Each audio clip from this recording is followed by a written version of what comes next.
오늘 우리 주신 하나님 말씀은 마태복음 5장 1절에서 16절입니다. 신약성경 마태복음 5장 1절에서 16절까지 말씀을 듣겠습니다.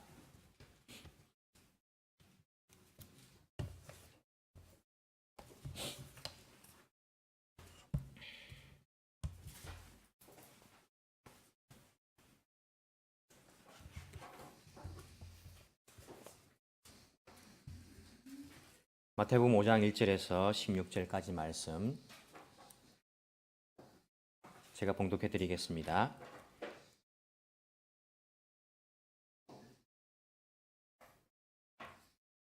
다른 것으로 좀 갖다 주시면 좋겠습니다. 5장 1절에서 16절까지 말씀입니다. 제가 봉독해 드리겠습니다. 예수께서 무리를 보시고 산에 올라가 앉으시니 제자들이 그에게 나아왔다. 예수께서 입을 열어서 그들을 가르치셨다. 마음이 가난한 사람은 복이 있다. 하늘나라가 그들의 것이다. 슬퍼하는 사람은 복이 있다. 하나님이 그들을 위로하실 것이다. 온유한 사람은 복이 있다. 그들이 땅을 차지할 것이다. 의에 줄이고 목마른 사람은 복이 있다. 그들이 배부를 것이다. 자비한 사람은 복이 있다. 하나님이 그들을 자비롭게 대하실 것이다. 마음이 깨끗한 사람은 복이 있다. 그들이 하나님을 볼 것이다. 평화를 이루는 사람은 복이 있다. 하나님이 그들을 자기의 자녀라고 부르실 것이다. 의를 위하여 박해를 받은 사람은 복이 있다. 하늘나라가 그들의 것이다. 너희가 나 때문에 모욕을 당하고 박해를 받고 터무니없는 말로 온갖 비난을 받으면 복이 있다. 너희는 기뻐하고 즐거워하여라. 하늘에서 받을 너희의 상이 크기 때문이다. 너희보다 먼저 온 예언자들도 이와 같이 박해를 받았다. 너희는 세상의 소금이다. 소금이 짠맛을 잃으면 무엇으로 그 짠맛을 되찾게 하겠느냐. 짠맛을 잃은 소금은 아무데도 쓸 데가 없으므로 바깥에 내버려서 사람들이 짓밟을 뿐이다. 너는 세상의 빛이다. 산 위에 세운 마을은 숨길 수 없다. 또 사람이 등불을 켜서 말 아래에다 내려놓지 아니하고 등경 위에다 놓아둔다. 그래야 등불이 집안에 있는 모든 사람에게 환히 비친다. 이와 같이 너희 빛을 사람에게 비추어서 그들이 너희의 착한 행실을 보고 하늘에 계신 너희 아버지께 영광을 돌리게 하여라. 아멘. 오늘이 히가시 사이신입니까? 우리 일본의 대지진이 일어난 지 정확히 7년이 되는 날입니다. 7년 전 오늘 그런 일이 있었고 지금도 어려움을 겪고 있는 남아있는 사람들이 있습니다. 우리가 위에서 계속해서 우리 할 수 있는 일들은 많지 않지만은 기도를 해주시기 부탁드립니다. 일본을 위해서 또한 일본의 영혼들을 위해서 기도해 주시기 바랍니다. 뿐만 아니라 우리 또 한국에서 지금 되어지는 일들을 우리가 보면서 비록 우리가 이렇게 일본에 와서 살지만은 우리 조국을 위해서도 늘 기도를 해 주시기 바랍니다. 하나님께서 기뻐하시는 그러한 나라의 모습을 갖출 수 있도록 하나님의 인도함을 구하면서 나라를 위해서, 민족을 위해서 그렇게 기도할 수 있었으면 좋겠습니다. 오늘 말씀을 보시면 우리가 하나님 나라의 백성으로서 우리가 어떻게 살 것인가, 예수님의 산상수훈이라는 그러한 부분을 읽음으로써 같이 알아보기를 원합니다. 우리가 마태복음 5장부터 7장까지를 산상수훈이라고 하죠. 그죠? 빼어난 그러한 가르침, 산상보훈이라고도 합니다. 보배 같은 그러한 가르침 이렇게 말합니다. 5장부터 7절까지 써져 있는데 이 말씀을 하실 때에는 이미 사람들이 예수님에 대한 소문을 많이 들었습니다. 그래서 예루살렘과 그리고 갈릴리와 여러 지역에서 이 예수님의 소문을 듣고 사람들이 어떤 분인가 그 가르침을 듣기 위해서 나왔습니다. 이 사건이 이 산상수훈이 있기 전에 어떤 일들이 있었습니까? 예수님 첫 번째 기적이 뭡니까? 갈릴리 가나에서 물로 포도주를 만드신 기적 아닙니까? 그리고 예루살렘에 올라가셔가지고 지도상 보면 내려오지만은 수도에는 이렇게 올라간다 표현하기 때문에 또 예루살렘 산에 있었기 때문에 올라가셔가지고 성전에서 성전을 깨끗하게 하는 성경 청결 사건, 성전을 깨끗하게 하신 그 일들도 있었습니다. 그 이야기를 들었을 때 이미 예루살렘은요 예수님에 관한 소문들을 다 듣고 있었습니다. 그리고 수많은 기적들을 베푸시고 갈릴리 지방으로 또 다시 오셨습니다. 갈릴리 사람들, 예루살렘 사람들, 이 사람들이요 소문을 들어가지고 예수님에 관한 이야기를 다 듣고 있는 그 이후에 예수님께서 이 산상수훈이라는 말씀으로 해 주셨습니다. 그래서 앞에 있는 4장 25절 마지막 절을 보시면 어떻게 이야기합니까? 그리하여 갈릴리와 데가볼리와 예루살렘과 유대와 요단강 건너편으로부터 많은 무리가 예수님을 따랐다라고 그렇게 이야기하고 있습니다. 이미 예수님에 관한 소문들을 듣고 많은 사람들이 예수님을 따르게 되었습니다. 그리고는 예수님께서 무리를 보시고 산에 올라가 앉으셨습니다. 그때 예수님께서 산에서 이렇게 말씀하시는데 이 이야기를 들은 사람들은 누굽니까? 제자들이 그에게 나왔다. 예수님의 제자들이 12명 제자뿐만 아니라 예수님의 수많은 제자들이 그 산에 올라와 가지고 예수님의 이 산상수훈을 듣고 있는 것을 우리가 볼 수 있습니다. 우리가 이제 예수님의 그 산상수훈을 산상수훈, 보훈, 메시지, 설교 이렇게 말하는데 이게 단순한 예수님의 가르침이 아닙니다. 단순한 설교가 아닙니다. 이 산상수훈이란 이 5장부터 7장까지는 훨씬 더 깊은 의미가 담겨져 있습니다. 많은 사람들이 예수 믿지 않는 사람들도 이 부분을 보면서 야, 좋은 말씀입니다. 이렇게 살아야지. 단순히 그런 말씀이 아니라는 것입니다. 물론 그런 의미도 들어있지만은 훨씬 더 깊은 의미가 이 5장부터 7장까지 그 내용에 담겨져 있는 것을 우리가 기억을 해야 됩니다.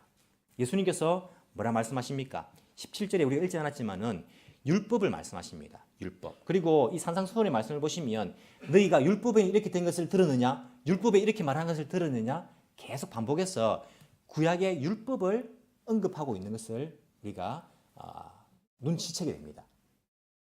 이 율법을 예수님께서 17절에 뭐 하러 왔다고 했습니까?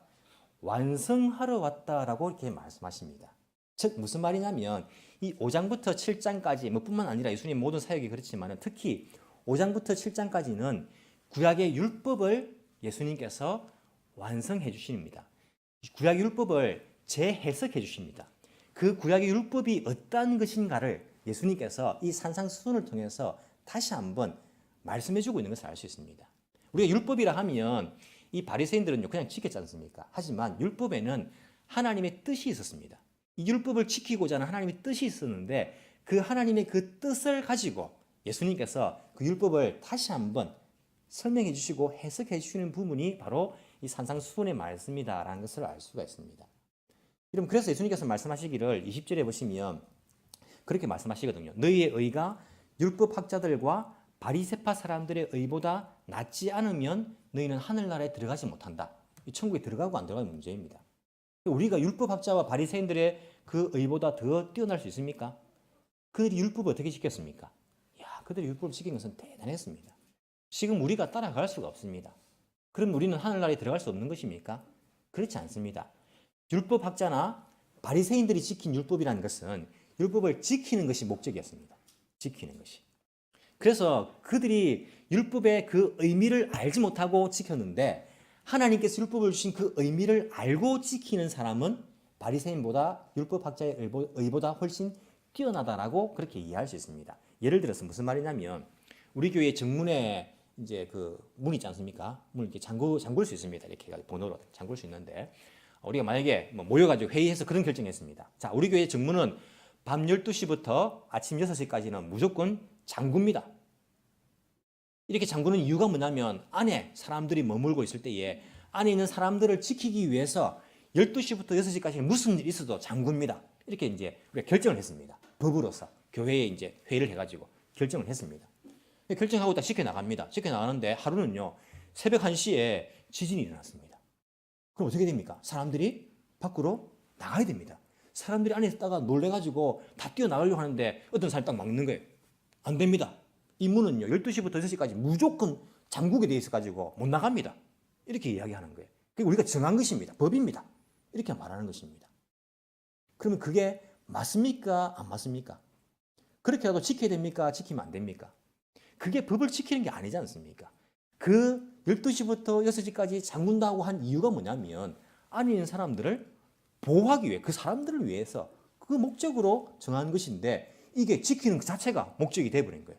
그럼 못 나간다는 거예요. 다른 사람들이 아니 지금 무슨 소리 하느냐 우리가 사람들을 보호하기 위해서 그 정한 것인데 이때는 열어줘야지 열고 나가야지 이렇게 하면 너 그거 불법이다. 그 규칙 위반이다. 이렇게 말하는 거예요. 사람들 막 정죄합니다. 이게 바로 바리새인들이 율법을 지키는 모양이었습니다. 정해놓고요. 무조건 지켜요. 사람 생명이 중요한 것이 더 중요한 것이 아니라 율법 자체가 더 중요한 것이 되어버린 거예요. 예수님께서 율법의 목적이 무엇인가? 하나님께서 율법을 주셨을 때 그 의미가 무엇인가를 다시 한번 이들에게 설명을 해주고 있는 것입니다. 그래서 그런 하나님의 뜻을 알고 지키는 사람은 단순히 율법을 그 자체가 목적이 되어서 지키는 사람들보다 훨씬 뛰어난 의를 이룰 수 있다라고 우리가 생각해 볼 수가 있습니다. 그런데 여러분, 이 구약의 율법이라는 것이 있었는데 그 구약의 율법이 보시면 하나님께서 이스라엘 백성들을 출애굽을 시켜가지고 하나님 나라로서 선택을 해주셨습니다. 너희들은 이제 하나님 나라다. 하나님 나라의 백성이다. 이제 이 세상에 하나님 나라를 보여주고 하나님 나라의 백성은 어떻게 살아야 되는지를 너희들은 보여줘야 된다. 그렇게 하시면서 제일 처음 하신 것이 무엇입니까? 시내산에 모세를 올라오라 하셔가지고 율법을 주신 겁니다. 하나님 백성은 어떤 방식으로 살아가야 되는가, 이 율법을 주신 것입니다. 그런데 예수님께서 오심으로써 하나님 나라가 이 땅에 임하였습니다. 이제는 이스라엘 백성이 하나님의 나라, 하나님의 백성이 아니라 예수님을 따르는 사람들이 하나님의 나라요, 하나님의 백성이 되었습니다. 예수님을 믿는 사람들이 하나님의 나라, 하나님의 나라의 백성이 된 것입니다. 자, 이제 그 예수님을 통해서 하나님 나라의 백성 된 사람들에게 예수님께서 산에 오르셔서 그들에게 하나님의 나라의 백성들은 어떻게 살아야 되는지 새로운 율법을 주시는 장면이 바로 5장부터 7장까지 산상수훈이라고 이야기할 수 있습니다.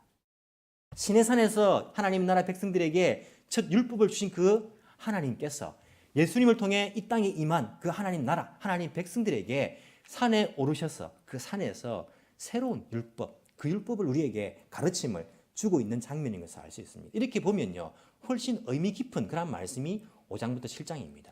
근데 예수님께서 하시는 말씀이 내가 구약의 율법과는 아무런 상관없다, 이게 아니었습니다. 구약의 시내산에서 주신 그 율법과 예수님께서 이 산에서 주신 그 말씀들, 그 율법들은요, 통하는 것이 있다, 쩌나가리가 있다라고 예수님께서 말씀하십니다. 그렇게 말씀하시면서 예수님께서 사람들, 너희들 혹시 오해할지 모르겠다. 내가 율법을 없애버리려고, 구약 율법들은 다 필요 없어, 옛날 것이니까 우리하고 상관없는 것이야, 그렇게 하려고 내가 온 것으로 착각하는데 그것이 아니다. 나는 율법을 완성하려고, 온전케 하려고 온 것이다 라고 말씀하시는 이유가 거기 있는 것입니다. 이 산에서 예수님께서 그들에게 가르치시는 그 산상의 말씀들은요, 구약 시내산에서 주신 하나님의 그 율법과 상관이 없는 것이 아니라 그 율법의 완성판이라고 할 수 있는 것입니다. 그 율법을 온전케 해주시는 것이라고 할 수 있는 것입니다.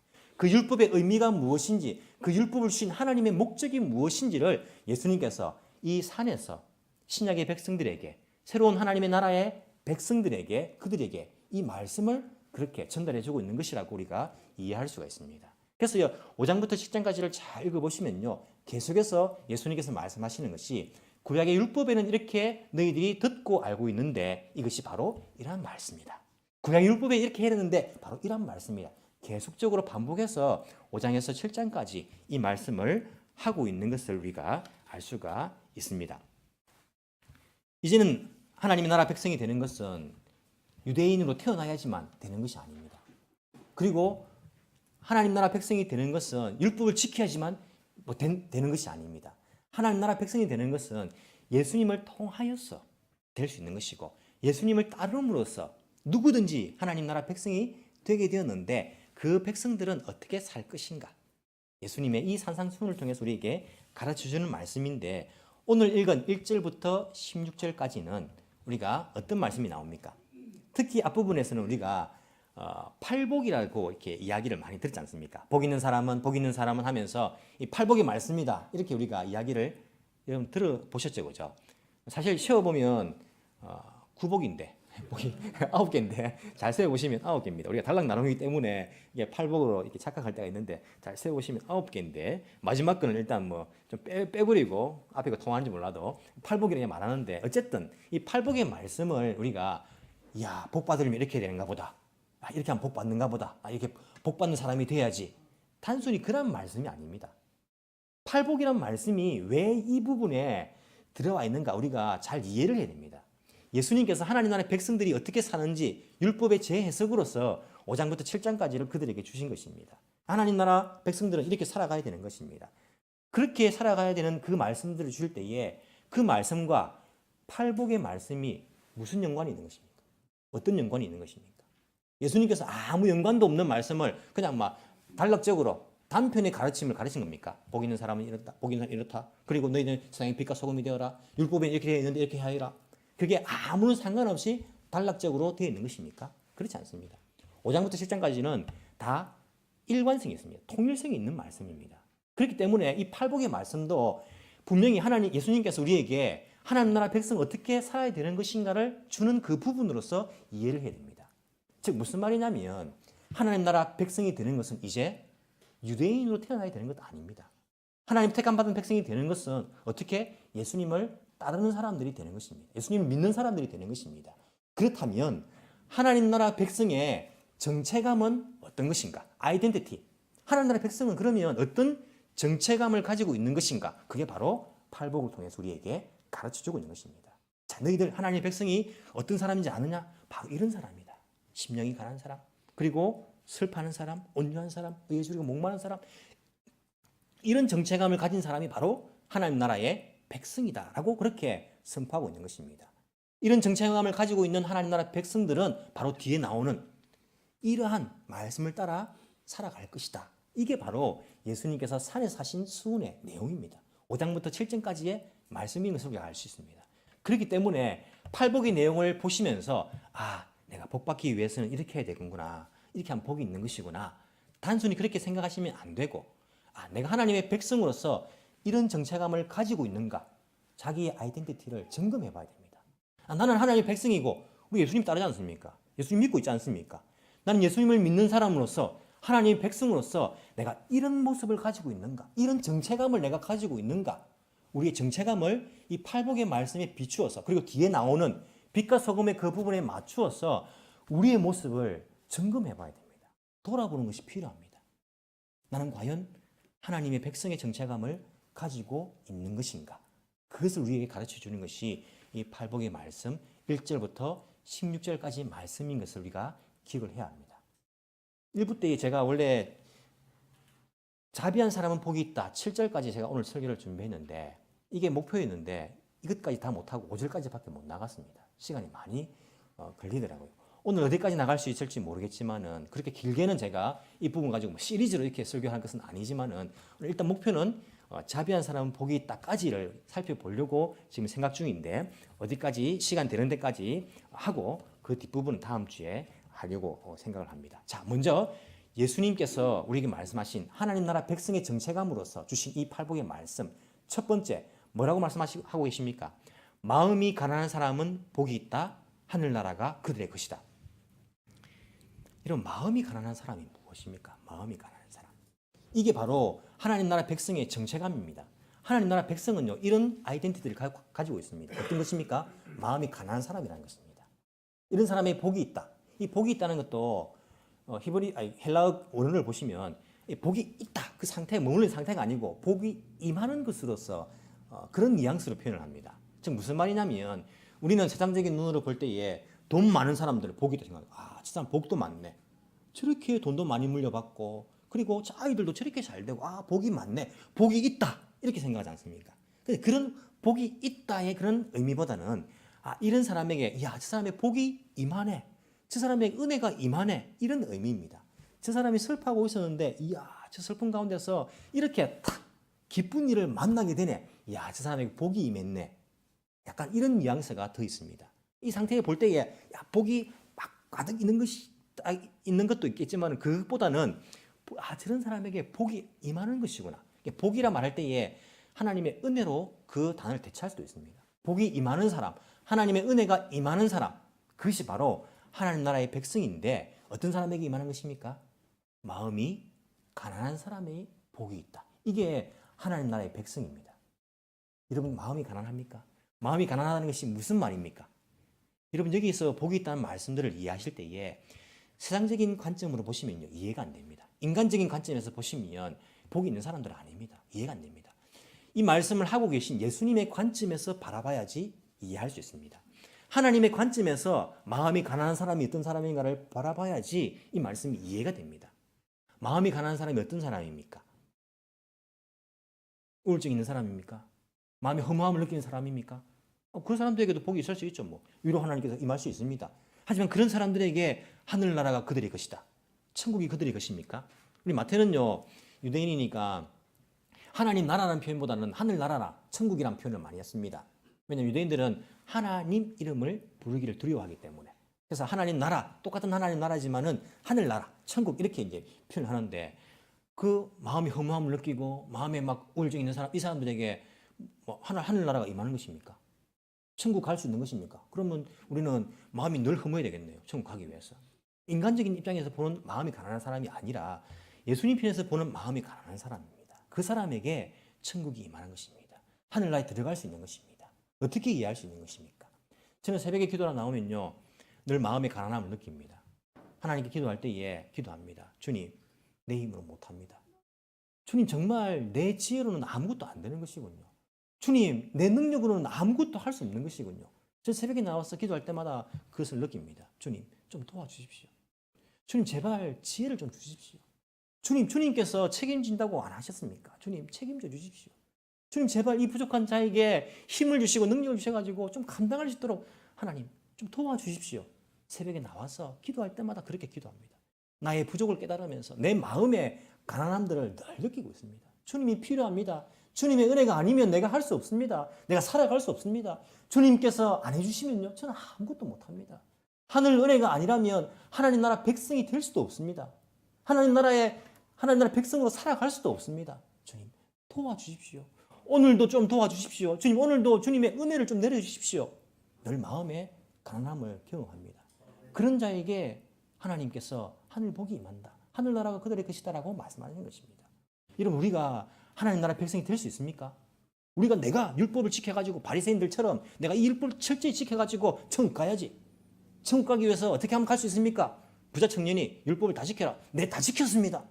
천국 가기 위해서 내 힘으로 할 수 있습니까? 아무도 하나님 나라 백성이 될 수 없습니다. 내 힘으로. 우리는요, 예수님이 필요합니다. 하나님 나라 백성이 되기 위해서는 심령이 주님, 내 힘으로 할 수 없습니다. 주님이 필요합니다. 예수님 필요합니다. 내 죄를 해결하기 위해서 우리 예수님이 필요합니다. 내가 거룩한 삶을 살기 위해서 주님이 필요합니다. 성령이 충만히 필요합니다. 인도가 필요합니다. 이런 심령의 가난함을 느끼는 사람들, 천국이 약속이 되어 있습니다. 내 힘으로 아니라 내가 주님 부족합니다. 할 수 없습니다.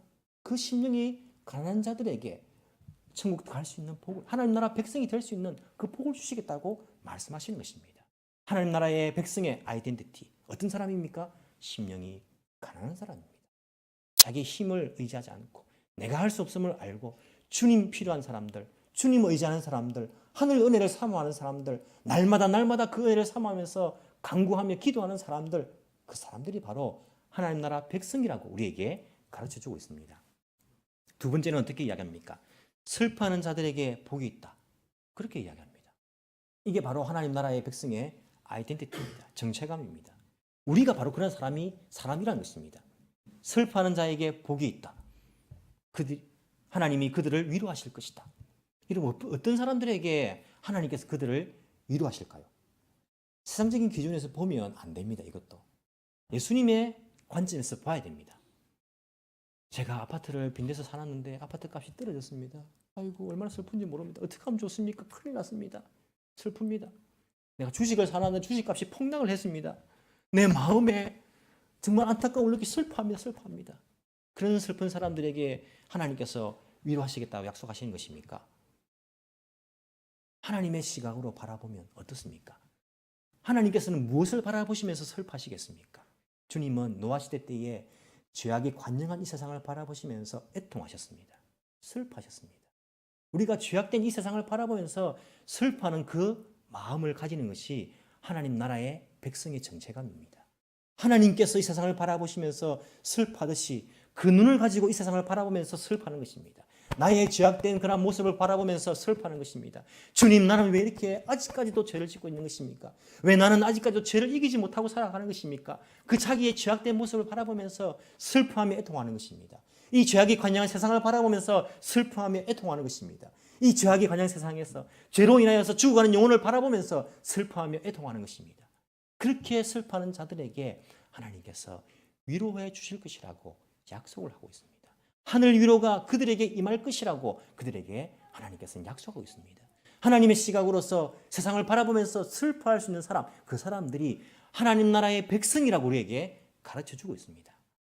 여러분, 우리가 슬퍼하는 사람들에게 가서 위로합니다. 아이고, 힘들지, 어렵지, 위로합니다. 하지만 사람의 위로가요, 진정한 위로가 될 수 있습니까? 나와 같은 일을 너가 못 겪었기 때문에 말은 하지만은 나의 심정 모르지. 내 심정 모르지. 사람의 위로는 정말 진정한 위로가 될 수가 없을 때가 있지 않습니까? 그래도 우리가 위로해주고 하는 것이 필요합니다. 하나님의 위로로서 기도해주고. 정말 진정한 위로는요, 하늘에서 임하는 것입니다. 하나님께서 우리를 위로해 주실 때에 그 위로가 진정한 위로가 되는 것이고, 우리 마음들, 그 슬퍼하는 마음들이 기뻐하는 마음으로 변화될 수 있는 것입니다. 여러분, 하늘 위로를 구하십니까? 여러분, 하늘 위로를 경험해본 적이 있으십니까? 하늘 위로가 무엇인지는 아십니까? 하늘 위로를 구하시기 바랍니다. 하나님, 저도 하나님께서 위로해 주시는 그 위로가 무엇인지를 맛보기 원합니다. 주님, 저를 위로해 주십시오. 주님, 주님의 위로를 허락해 주옵소서. 여러분, 그 하늘 위로를 맛보시기 바랍니다. 그러면 여러분들의 그 애통하며 슬퍼하는 심령이 기쁨으로 변화될 것입니다. 누가 뭐라 해도 하나님께서 나를 위로해 주시니 그 위로에 여러분들이 만족함을 느끼게 될 것입니다. 우리는 하나님께서 위로해 주십니다, 하늘 위로가 임하십니다라고 많이 말하지만은 진정한 하늘 위로를 맛보지 못하고 살아갈 때가 얼마나 많습니까? 그래서 또다시 슬퍼하고 또다시 쓰러지고 또다시 마음 상하고, 하늘 위로를 한번 맛보시기 바랍니다. 하나님의 위로를 한번 구해보시기 바랍니다. 하나님께서 우리를 위로해 주시는 것, 내 마음을 만져주시는 것, 그 위로를 경험해 보시기 바랍니다. 그것이 바로 하나님 나라 백성들에게 약속된 복인 것을 우리에게 말씀해 주고 있습니다. 세 번째로, 온유한 사람은 복이 있다고 말합니다. 그들이 땅을 차지할 것이라고 말하고 있습니다. 이런 온유한 사람과 땅을 차지하는 것이 무슨 상관이 있습니까? 저는 이 말씀을 읽으면서 온유한 사람은 복이 있다, 땅을 차지할 것이다. 야, 그러면 이 사람은, 내가 생각한 저 사람은 땅 부자가 돼야 되는데, 온유한 사람이 땅을 차지하는 것과 무슨 상관이 있는 것입니까? 이 세상적인 그런 기준으로 보면 이해 안 됩니다. 하나님의 기준으로 바라봐야 되는 것입니다. 구약성경에 보시면요, 모세를 평가할 때 어떻게 평가합니까? 모세는 지면에 온유함이 모든 사람보다 승한 사람, 뛰어난 사람이라고 이렇게 이야기합니다. 즉, 그 당시에 모세보다 온유한 사람은 없다라고 그렇게 평가받는 사람이 이 모세라는 사람이었습니다. 근데 모세에게 땅이 주어졌습니까? 약속의 땅에 그렇게 들어가기를 원했습니다. 약속의 땅 그 한 평이라도 보기를 원했습니다. 하지만 조금의 땅도 주어지지 않았습니다, 모세에게. 그렇게 생각할 때에 이 온유한 사람에게 내린 그 땅의 복은요, 눈에 보이는 이 옆에 있는 이 땅들, 이 땅을 말하는 것이 아님을 우리가 알 수 있습니다. 하나님의 시각으로 바라보면요, 온유한 사람에게 주어진 땅의 축복이 무엇이겠습니까? 모세가 약속의 땅, 그 땅덩어리, 그건 받지 못했지만은요, 무엇을 받았습니까? 모세를 통해서 하나님 나라가 얼마나 확장되었습니까? 아니, 그 애굽에서 종살이 하던 그 백성들이 모세를 통하여서 그들이 인도함을 받습니다. 하나님 나라가 탄생됩니다. 그리고 그 하나님 나라가 왕성해져 가고, 그 하나님 나라가 대를 이어서 믿음의 눈을 들어서 그 땅을, 약속의 땅을 차지하는 데까지 나아가는 것입니다. 온유한 모세를 통해서. 이렇게 바라볼 때에 온유한 사람이 받는 이 땅의 축복이라는 것은 온유한 사람을 통해서 하나님 나라의 영역이 넓어져 가는 것입니다. 그 사람을 통해서 하나님 나라가 확장되어 가는 것입니다. 이것이 여러분, 강한 사람을 통해서, 성적이 강한 사람을 통해서 이루어진다 말하지 않습니다. 땅 투기하고 막 성적 쪽 이렇게 부리고 막 이렇게 눈치 있게 어디 땅이 좋은지 알아보고 막 이렇게 강한 사람을 통해서 하나님 나라가 확장되어 갈 것이다, 이것이 아닙니다. 온유한 사람을 통해서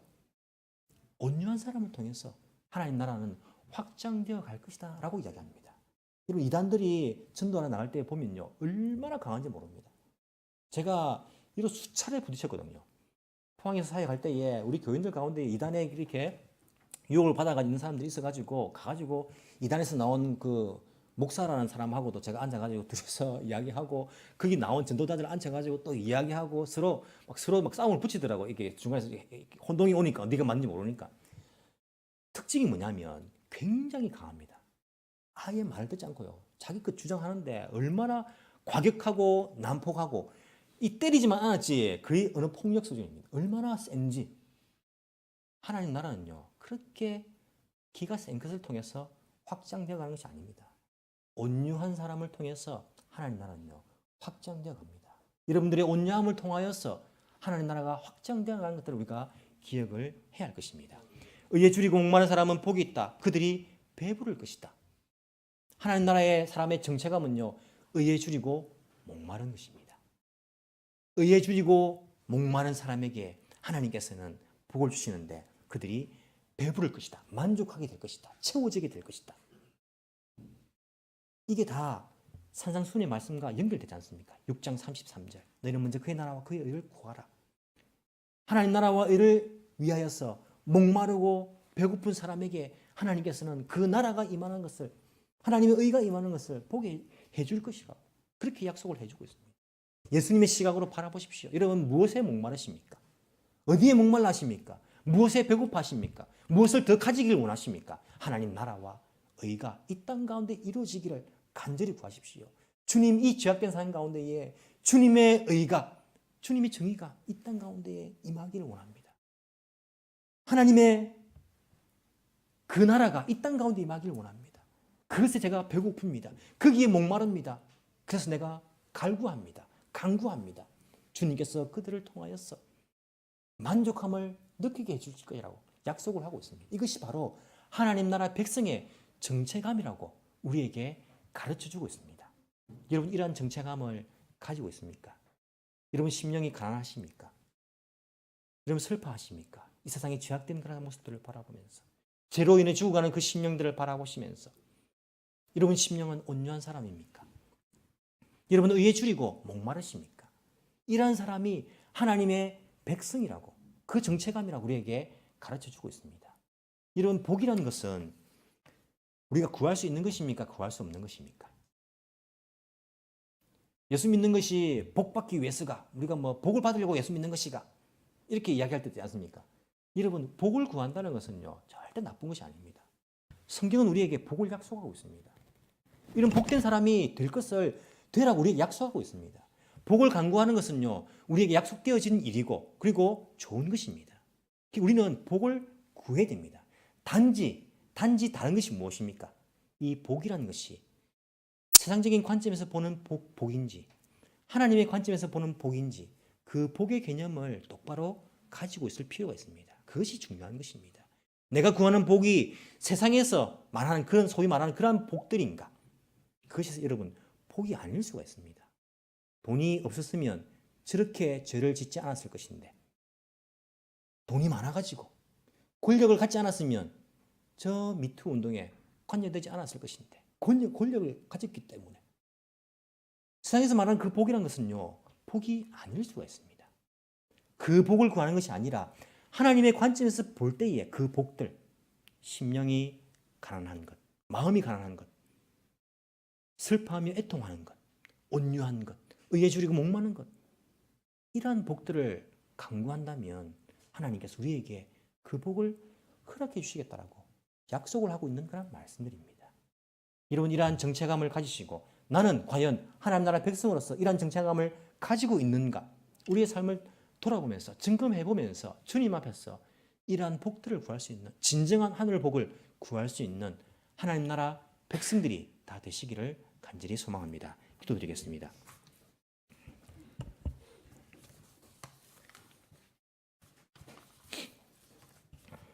사랑이 많으신 하나님 아버지 감사합니다. 오늘도 주님의 말씀으로 우리를 가르쳐 주시니 감사를 드립니다.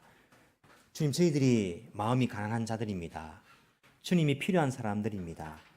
우리 혼자서는 우리 혼자의 힘으로는 하나님 나라의 백성이 될 수도 없으며 하나님 나라의 백성으로서 거룩하게 살아갈 수도 없음을 주께 고백합니다. 그렇기 때문에 우리 주님의 도우심이 간절히 필요합니다. 성령의 인도하심이 간절히 필요합니다. 주님 저희에게 날마다 새로운 은혜를 허락하여 주옵시기를 간절히 소망합니다. 날마다 성령의 충만의 은혜를 허락하여 주옵시기를 간절히 소망합니다. 이 땅을 바라보면서 주님의 시각으로서 죄악된 이 세상을 바라보며 슬퍼하며 애통하며 기도할 수 있는 저희들 되기를 원합니다. 주님과 같은 심정을 가지길 원합니다. 주님 온유한 사람으로서 하나님 나라의 영역을 넓혀가길 원합니다. 의에 줄이고 목마르길 원합니다. 주님 우리의 심령을 새롭게 하여 주시고 하나님 나라 백성답게 살아갈 수 있는 저희들 되게 주여 인도하여 주옵소서. 하나님 나라의 백성은 어떠한 정체감을 가지고 살아가는지 우리가 깨닫고 그러한 사람으로서 살아갈 수 있는 그러한 은혜를 이 시간 우리 가운데 허락하여 주옵소서. 우리의 삶을 통하여서 많은 사람들이 하나님 나라를 발견하게 하시고 우리의 삶을 통하여서 많은 사람들이 예수님을 발견할 수 있는 귀한 그러한 은혜를 우리에게 허락하여 주옵소서. 감사드리며 살아계신 예수님 이름으로 기도합나이다. 아멘.